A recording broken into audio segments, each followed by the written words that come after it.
Welcome to the show, Sean. So pleased to have you here with us today. Thanks for the invite, Andrew. It's great to be here and to finally get a bit of time to chat with you. Sean, do you mind introducing yourself, please? So my name is Sean McDermott. I'm the CEO of LoughTec, and LoughTec is an IT business that splits into three separate divisions. We have always specialised for the last 15 years in managed service provision. We also, ironically, have specialised from day one in remote secure work from home solutions, which became very trendy recently. And over the last 6 years, we've developed a cybersecurity practice, delivering enterprise cybersecurity solutions to very specific challenges. Okay, so yeah, cybersecurity is a big issue these days. There seems to be a new story every other week. In fact, there was one just last week, I think, about a new crack or whatever you call it, where they find like a big breach on the internet. Is that right? Have I got that right? Yeah. I think the way things have got now, Andrew, this will be an ongoing problem forever, because as soon as one of those vulnerabilities is discovered, the threat actors are already working on the next one. So it's going to be a moving target. I think it's a budget item that a lot of businesses haven't provisions for, but they're going to have to. They're going to have to take it very seriously. And, if you're not doing that, your competitors are doing it. And when you're out of business, they're going to be in business. So keeping yourself secure and your information secure should be a priority for a lot of us. Let's just switch tracks slightly and talk about your achievements as a person and CEO. What are the achievements you want to share with us, Sean? So my biggest achievement is my 5 kids. I have 3 daughters and 2 sons. I love trying to invest time, of course, money in them, and trying to make them, positive people that are going to make a really good contribution to the world and to society. That will be my proudest achievement, and it's a continuous investment for me of my time and trying to share knowledge and culture with them. I suppose then my second biggest achievement, in my opinion, is the development of the team here at LoughTec, the people and the culture. Seeing people coming in from like the insurance industry to become very successful in cybersecurity, that sort of conversion, that process, that journey, the togetherness, that really gives me a buzz, yeah.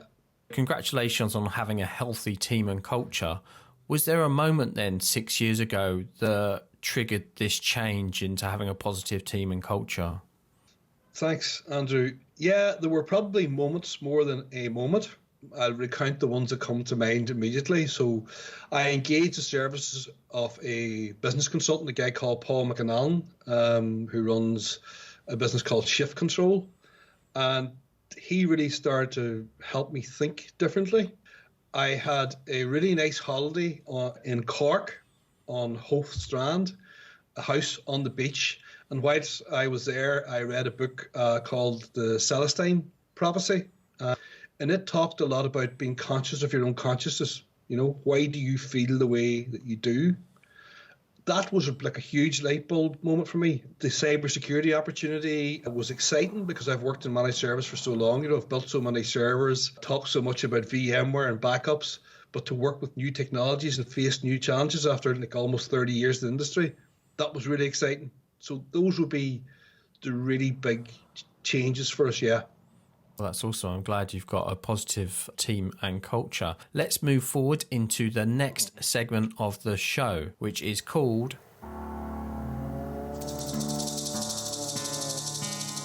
Have Courage. In this section of the show, we ask our guests to have courage and share their secrets and stories with us. What secret don't people know about you, Sean? I've had a few discussions about this recently. People look upon me as being a success, and I feel I've only been successful because I've had absolutely no option. So my shameful secret is that I was a university drop. My mum and dad were both working class, worked very hard to provide me with a really good opportunity in terms of going to university. And I misbehaved and didn't put the effort in. That early failure has helped me drive on and achieve, because I worked in a very successful company before I started this business called Foyle Food Group. They're meat producers, and originally in a smaller company called Oma Meats, and they had a brilliant culture, and it was a brilliant place for me to develop, and it's where I learned what I know about IT initially. So yeah, being a university dropout, maybe before that, my first early show of tenacity as a person was when I was in primary 7 at primary school. We have a thing here in Northern Ireland called the transfer test. So it's an exam that you do when you're 11 years of age or 10, and it decides what school you go to, maybe a normal stream or grammar school. Still exists to this very day. My teacher in P7 told me not to bother doing the test because there was no point. She thought I wouldn't be able to pass it. And for some reason, I dug my heels in, did a lot of preparation, did the exam, passed it, and went to our local grammar school here in Omagh called Omagh Christian Brothers School. That was a really good experience for me, and maybe a point where I could see inside myself that there was some sort of a fire to succeed. But I suppose when I eventually got the chance to go to university, I didn't seize that chance, and that has been pivotal in sculpting me as a person. It's interesting to hear how your teacher had the opinion that you weren't good enough to go to this better school.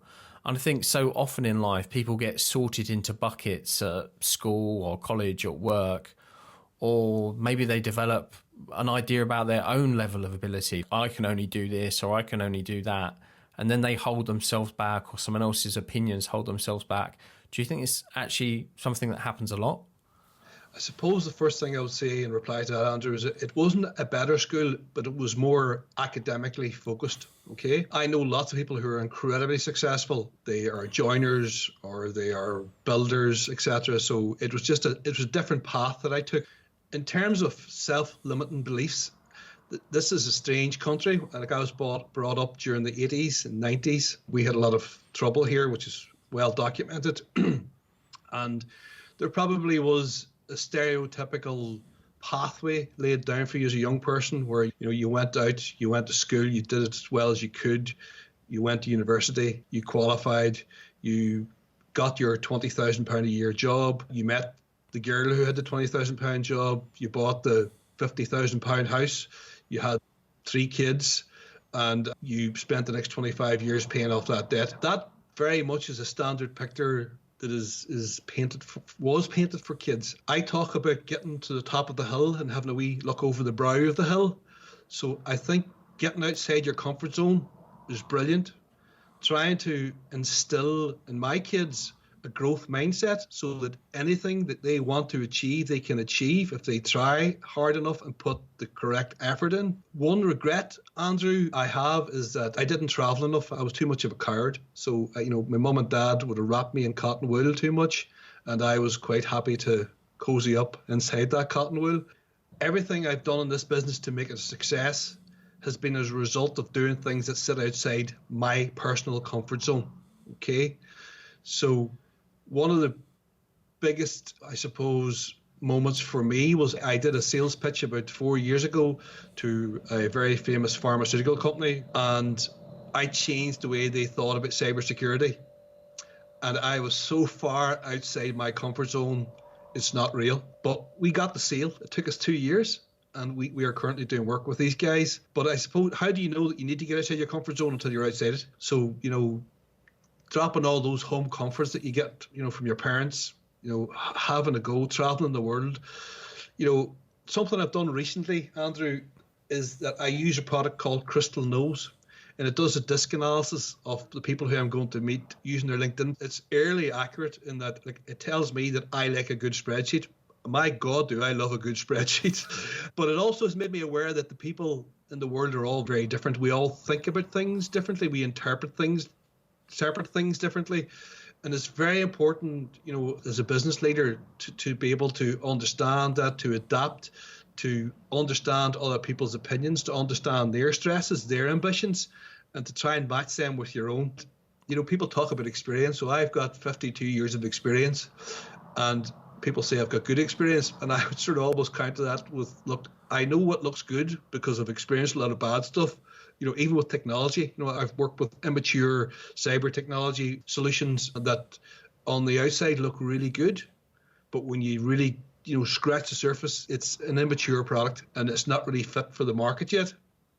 And that knowledge, we have a selection criteria for technology partners, and that's just based on bad experiences we had. And then we've had good experiences as well, so we know what looks good.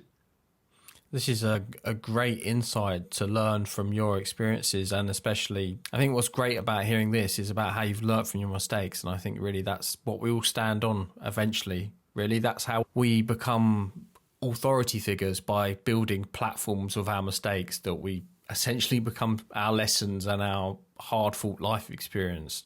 Do you think? I think that everyone makes mistakes and everyone reacts to them differently. I can say honestly, Andrew, that this time 4 years ago, we had made a mistake with a cyber product, and I was, slightly depressed because of it. Actually, quite depressed over Christmas.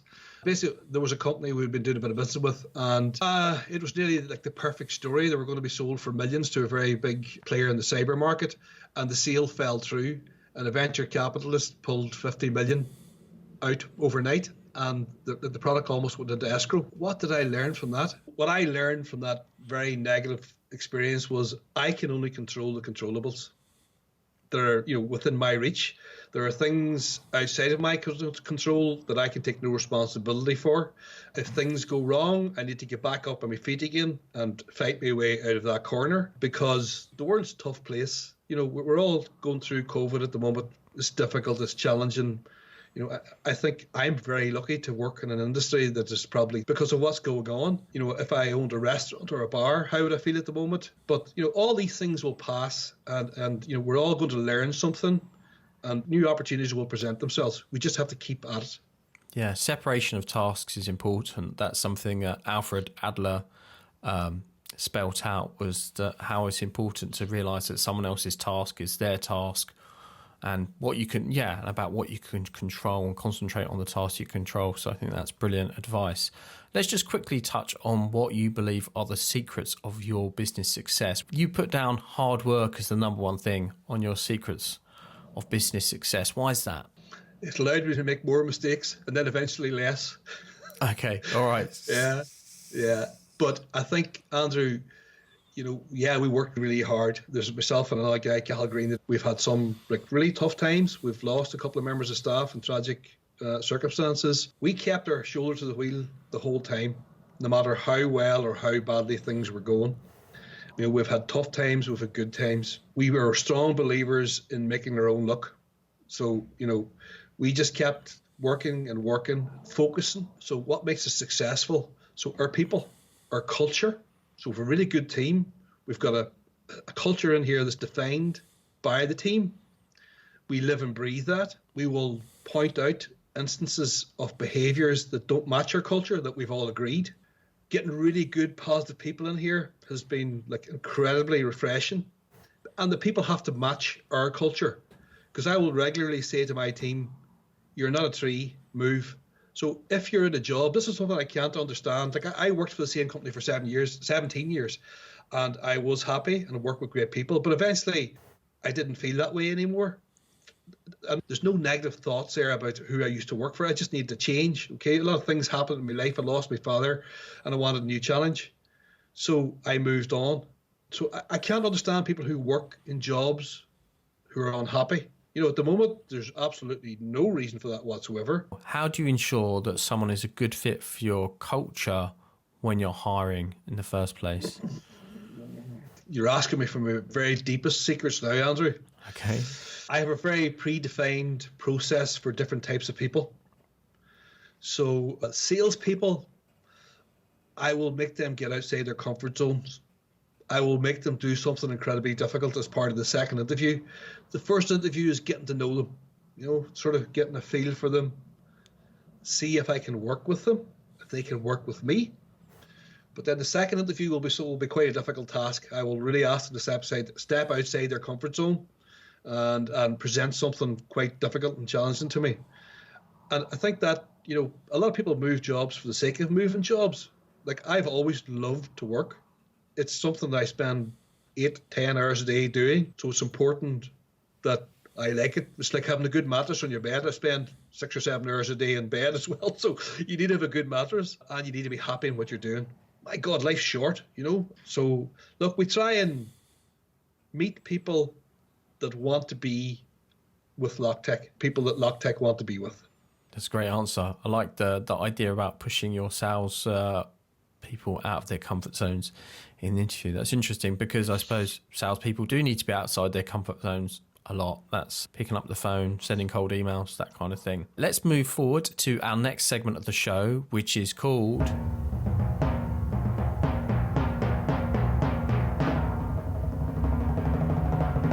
The Big Idea.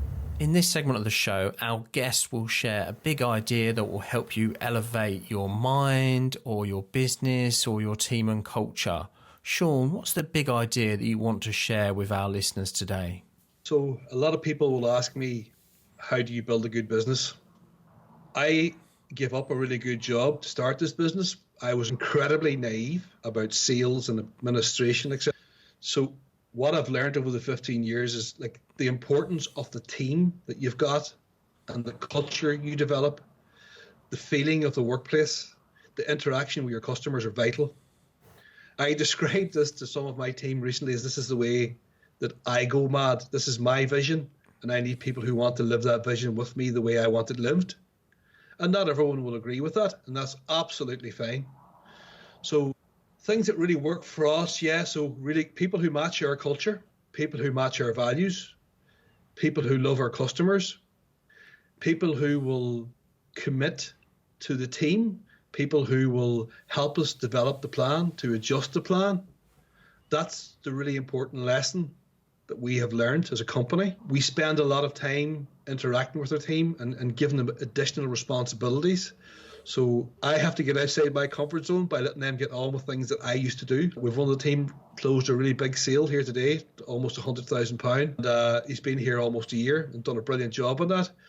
But I have to sort of almost stand back like a father looking at his kids taking the first steps and hope they don't fall over. But it's a huge non-taxable benefit that I see, you know, people growing into really confident individuals that you know are just doing things so far out their comfort zone, outside of their comfort zone every day. It's incredible.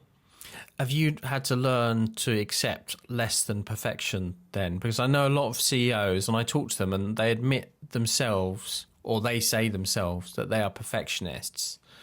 So it's very hard to do something perfectly, I think, without spending more time on something than it's actually worth that you get back in return. Have you learned to not expect perfection from people? Or maybe I should say, have you learned not to demand perfection from people, or learned not to demand that things are done your exact way? I think that perfection does not exist anywhere in the world. I think that some CEOs can think that they're perfect. I absolutely know that I'm not. So my cunning plan is to employ people who are smarter than me and let them get on with it. And I will direct them towards the path that we have designed. Really big thing for us, Andrew, is committing to a plan, committing to paper is the first thing, because everything we've ever planned has happened. And the second thing is being courage, or having enough courage to go back to that plan and adjust it on a regular basis. And not feel foolish that you've had to change your mind, or you've not been able to see something through. Have the courage to go, oh, actually, this isn't working. We need to change it now. I can give you a really good example, very recent for me. So in our cybersecurity division, we will sell solutions to really huge companies, the likes of Sage, or a customer of ours. And, you know, 12 months ago when I wrote a fresh version of our business strategy for the next 3 years, I think I had alluded to the point that, look, we LoughTec do not believe that there's a huge opportunity for cybersecurity with our managed service customers. So those customers can be small local businesses, and I say that very respectfully. You know, families who've built up a small engineering firm over 10 years, employing 50 people. And one of the things we do is we sell, or my industry does, they talk about critical infrastructure protection. You know, if you're a small business employing 50 people, your infrastructure's critical as well, so you want it looked after. So we've started selling security as a service to our managed service clients, and a lot of the smart people are realizing, look, this is something I really need to do. And something I thought was not an opportunity 12 months ago is now a massive opportunity. So yeah, you're having to adapt to the marketplace and how things are changing, and you need that flexibility and adaptability within your business and your team. And you need a level of humility to accept the fact that I was wrong, totally wrong. I remember, Andrew, 2 years ago, Cahill, who's a partner in the business with me, said to me, "Oh, there's going to be lockdowns and we're going to have to work." I said, "It's not a chance. That's never going to happen." But how wrong was I? Again. What happens when the culture isn't working as you'd like, or when all of you think it's not working as you'd like?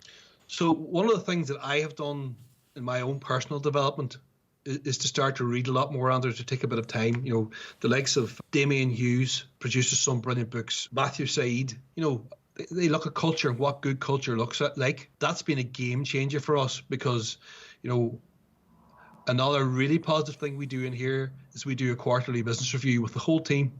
So I will spend a couple of days preparing a presentation. So that presentation happens 4 times a year, and I will do it in January. On the 14th, I will start to prepare for the next one. And I base the structure of that presentation on our cultural values. And I will give examples of positive examples. And if there's anything negative that's happening, I will call it out, because our team has got a bonus scheme.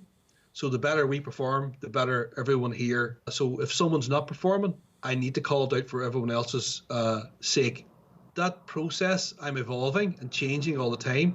So at our next QBR, I'm going to have 2 members of the team actually 3 members of our team do a presentation on marketing activity, also on cybersecurity sales and what's happening there, and also managed service and work from home sales. So get buy-in, get the people convinced, get them to believe. What values drive your culture then, Sean? The cultural values in LoughTec have been defined by the whole team. They have evolved over the last 15 years. So the values that are currently in place are collective ingenuity, ferocious integrity, unflinching courage, passionate service, and family. Oh, family's an unusual one. So I was unfortunate enough this year to have lost my best friend. He lost a battle with cancer after 6 months, and he had a huge impact on this business. And so family, why family? That's how I want to run the business. That's how the business wants to be run. That's how the team wants to be seen. And my friend, one of the things that he instilled in me was to look after my people. We've done simple things that people overlook, like we have a death and service package in place for our team, which is something you never want to think about. But unfortunately, there's been a couple of occasions when we've had to use it. And I know that, you know, a few years' salary doesn't make any difference to a family that's just lost a loved one. But maybe in the long term, it helps out a wee bit. It might just help for a day or a month. So that's why family. I want to look after my people. That's brilliant. And it's nice not to just see people as a resource, but as having their own value in themselves anyway. It's something you said earlier, Andrew, about, you know, we're always on now. You know, people expect you to be available 24/7, 365. I hate the term. You know, I remember 25 years ago being really enthused and excited about getting my first BlackBerry. My God, how I wish that hadn't happened. You know, and again, going back to the disc analysis, you've got different cultures, Andrew, and the world's getting much, much smaller. But, you know, if you go to America, you know, people are 24/7, 365. I'm not. I don't want to be. I want to work hard. I don't mind working 10, 12 hours a day. It's not a problem. But I want switch off time. I want quality time with my family. I want to stand back, take a look at my family, see how they're doing, because things can go very wrong very easily. So, yeah, but it's getting that, you know, when you deal with different cultures, they have a different view, and you have to understand that yourself and find some way to work around that. So moving back to the big idea that a good team is the secret to any success, and this is a concept that I believe in as well, because I believe it's the foundation of everything that your business does is built upon team performance. Like, you can have a great sales strategy or you can have a great product, but if your people can't deliver them, or they don't have the right attitude or motivation, or people don't communicate well, then it's pointless having a great sales strategy or pointless having a great product. You need that team there to deliver them. How, from your experience, does a bad team lead to failure? When I wake up in the morning, I want to go to work. You know, I usually wake up about 5:45 a.m. I go to the gym 3 times at 6:30 a.m. during the week, and the evening before I'll do a 30-minute cardio session because it's really good for my mind and it relaxes me. And there's no broadband coverage in the gym. It's excellent. It's just my space, my bolt hole. So that's changed. If I go back a number of years ago in this business, I was waking up every morning with a lot of problems in my head that I was going to face that day. And the biggest problem I had is I didn't have the people to deal with the problems. You know, they were trees in the wrong place. I have never employed any bad people, but I have employed people that didn't really fit or match our values. And they came to work for us for the wrong reasons. So, you know, the way I feel about my work is a huge reflection on the positive culture that we've developed. Fantastic. I love that. Love the positive culture. So if people want to take easy first steps with getting a great team in their business, what do they need to do? It's a really good question. I think that a big moment for me was getting somebody from outside the business that I could talk to about this. Myself becoming conscious of what looked good and what looked bad with the team was really important. And then starting to put a strategy down on paper. And also being realistic that there was no magic bullet, that you weren't going to click your fingers and everything was sorted. It takes time. It takes planning.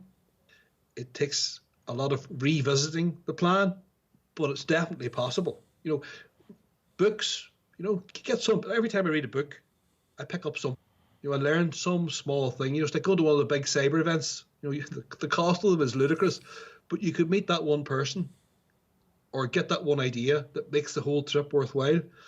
So trying to commit to read a book every month and get 2 or 3 books you want to read 10 times.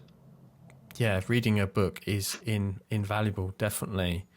And how can CEOs take advanced steps then with this big idea? So if the easy first step is reading a book, and by the way, listeners, my book is out at the end of January called Monsters of Team Performance, and I will drop a link to that in the show notes.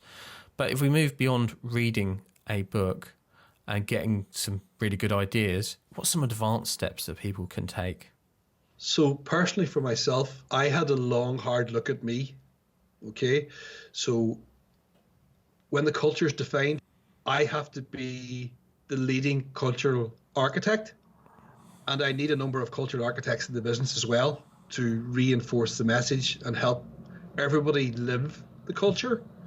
So, you know, my behavior is the most important behavior in the company. So, you know, over lockdown, I have to admit, I put on a few pounds. That's not the right example to give my people. I have to be healthy, I have to be fit, I have to be alert. So leading your team properly and, you know, I suppose having, and I hope I have, a really good level of humility that, you know, okay, so the business is going okay.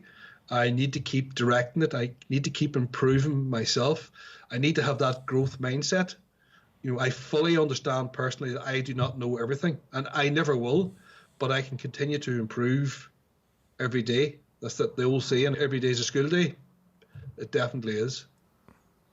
Yeah, leading by example is such a powerful thing to do. A first step. If you're not going to walk the walk, then why should your team, right? You know, when I talk to you about our culture and values and allowing the team to define them, I want those values to come from them. I want them to see a clear picture of where we are going and why we're going that way. And whenever I started that process, I talked to the team about it because I told them about examples I've seen from other big corporate companies where they will set these sort of strap lines and, you know, I don't want to name any companies in particular, but the values are not real. They're not authentic.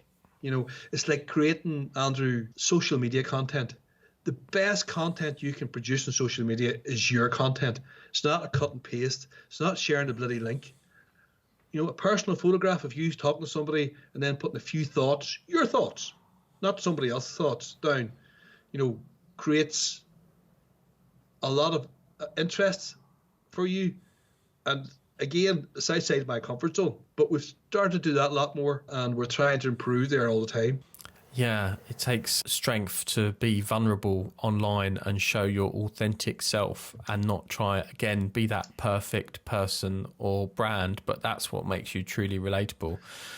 This is a good point to leave this section. I think we've covered a lot here related to team and culture. Let's move forward into the next section.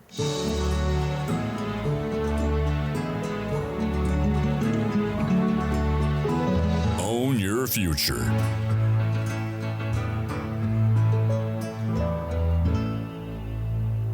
In this segment of the show, our guests and leaders share how they're empowered and staying on track with their goals, their dreams, and their future.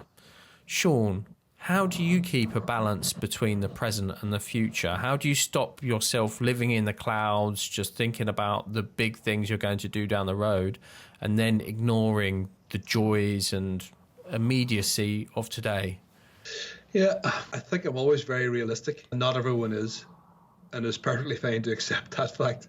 So I will commit to a plan.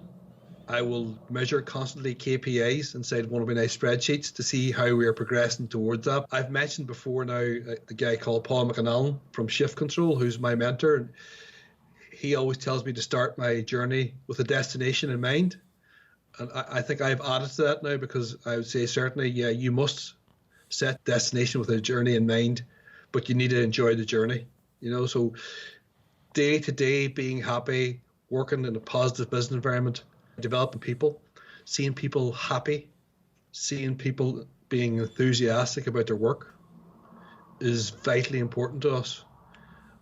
And, we've spent a lot of money and time to put systems in place where we're getting a lot of positive feedback from our customers about our performance. And, we incentivize the team to treat our customers with, high levels of respect, even maybe sometimes when it's not deserved. Those are all things that have helped us get to another level. That all said, we know there are all levels to get to, and we're into a big phase now. We're at the end of December, so our new year will start on the 1st of January. I just want to come back recharged, refreshed, and rearing to go. Awesome. I'm so glad to hear that you're so positive and enthusiastic for 2022. Let's jump into the last segment of the show. Take action. So what's the big result that our tech leaders and CEOs can get if they action your big idea around team and culture? So I think, Andrew, that once you get that in place and the company starts to live those cultures day to day, if you get your social media activity correct, if you interact enough with people, that you will become a very attractive proposition for more of the good people that you already have. So you create this self-propelling success model where you're getting, positive people into positive culture. Every day is a win. And I hope we can go from strength to strength. But the realist in me knows that things can go wrong from time to time. And it's just important to just take that wee moment to adjust your sails to face the headwinds. And what are the big takeaways that you want people to remember about team and culture? So have a real culture, have the team define the culture, point out positive examples of good culture, have the courage to point out examples of bad culture or people not living your culture. Seize upon that pretty quickly. Awesome. And where can people go to learn more about you and your business? You can jump onto our website, which is www.LoughTec.com. So not very imaginative for me, because I live beside a loch, which is a small lake here in Ireland. Most of our people we speak to in all parts of the world, they think we're called LoughTec. We're actually called LoughTec, and we're very proud of that fact. That's very amusing, because I didn't even realise there were lochs in Northern Ireland. I thought that was something only in Scotland. So it just shows another bit of my ignorance being exposed again today. And interestingly, I did think it was LoughTec, because I come from Loughton in Essex. So thanks for correcting me. So yeah, we'll put also the link to Sean's website in the show notes as well, and maybe the business LinkedIn profile as well. So if you want to connect with the business and connect with Sean, we'll give you all those details. We'll also include links for my book and also for the books that Sean's talked about on the show today as well, because I'm sure he'd love you to connect with those big ideas about team and culture. So all I've got left to say is Thanks for being such a brilliant guest, Sean. Really enjoyed talking with you today and appreciate your generosity and your sharing of all those ideas and experiences. You've been a great guest. Thank you. Thanks, Andrew. It's been really good to meet you at long last, and hopefully some of what I've said makes some sense to somebody somewhere. I'm sure it will. Thanks again, Sean.